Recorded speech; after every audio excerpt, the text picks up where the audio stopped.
Assalamualaikum warahmatullahi wabarakatuh. Perkenalkan, kami dari kelompok 5 akan menceritakan sejarah kerajaan Mataram Islam dari awal berdirinya sampai runtuhnya kerajaan. Sebelum itu kami akan memperkenalkan nama anggota-anggota dari kelompok kami terlebih dahulu. Dan ini nama-nama anggota kelompok 5 ada Arisa Suhartini, Rahmadina, dan Husnul Nurizkia. Oke, sudah segitu saja intro dari kami. Selanjutnya kami akan masuk ke materi pembahasannya. Berdirinya Kerajaan Mataram Islam. Sejarah Kerajaan Mataram Islam dimulai ketika Ki Ageng Pamanahan membantu Raja Pajang, Sultan Hadiwijaya, mengalahkan area penguasa dari Jepang. Atas dasarnya, Ki Ageng Pamanahan dianugerahi wilayah tanah di Hutan Mangkal, sekarang Kota Gede, Yogyakarta. Ki Ageng Pamanahan membangun tanah tersebut menjadi desa yang makmur, dan setelah ia meninggal, perannya diteruskan oleh putranya Danang Sutawijaya, Raden Ngabaghi Larungkasa. Setelah itu, Sutawijaya mulai memberontak pada Pajang yang masih dipimpin oleh Sultan Hadiwijaya. Pertempuran antara Pajang dan Mataram berhasil dimenangkan oleh Sutawijaya. Setelah Sultan Hadiwijaya sakit dan akhirnya wafat, Sutawijaya mendirikan Kesultanan Mataram. Puncak kejayaan Kerajaan Mataram Islam. Kesultanan Mataram mencapai puncak kejayaan pada masa pemerintahan Sultan Agung pada tahun 1613 sampai 1645 Masehi. Di bawah kekuasaannya, Mataram sempat beberapa kali melakukan penyerangan ke Batavia untuk memerangi VOC. Selain itu, wilayah kekuasaan Mataram hampir meliputi seluruh Pulau Jawa. Kehidupan ekonomi Kerajaan Mataram Islam. Karena posisinya berada di pedalaman kerajaan ini menggantungkan perekonomiannya pada hasil pertanian. Dengan mengandalkan pertanian, Mataram melakukan penaklukan ke beberapa kerajaan di Jawa Timur dan Jawa Barat. Penarikan upeti dari wilayah-wilayah kekuasaan penghasilan beras membuat perekonomiannya berkembang dengan cepat.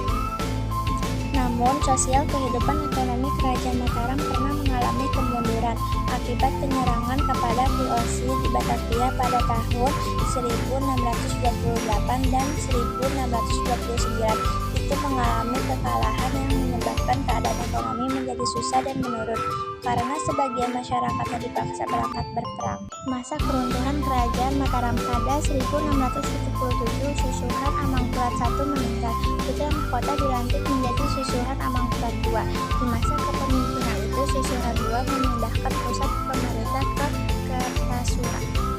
Belanda mulai menguasai sebagian besar wilayah Kerajaan Mataram saat Raja Amangkurat II memimpin. Hal ini kemudian membuat rakyat menderita karena kebijakan-kebijakan yang dibuat oleh Belanda. Kepemimpinan Kesultanan Mataram terus berganti. Tahta kerajaan diwariskan kepada Amangkurat III, Pakubuwana I, Amangkurat VI, dan Pakubuwana II. Pada kepemimpinan Pakubuwana II merupakan akhir dari kejayaan Kerajaan Mataram Islam. Hal ini ditandai dengan penandatanganan penyerahan kedaulatan Mataram pada VOC pada 11 Desember 1749.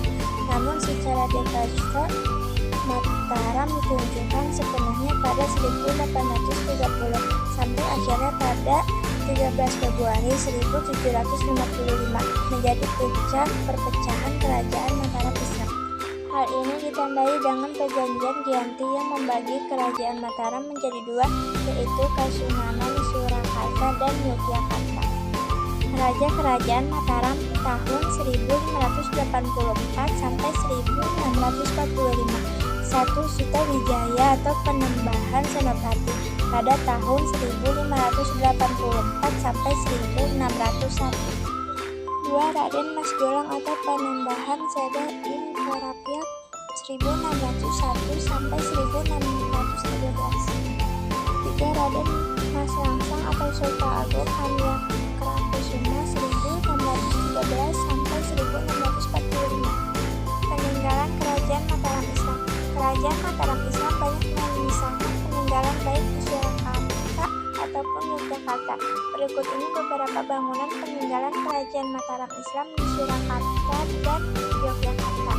Peninggalan Kerajaan Mataram Islam. 1. Masjid Agung Keraton Surakarta. 2. Taman Sriwedari. 3. Masjid Kota Gede. 4. Pasar Kota Gede. 5. Makam Imogiri.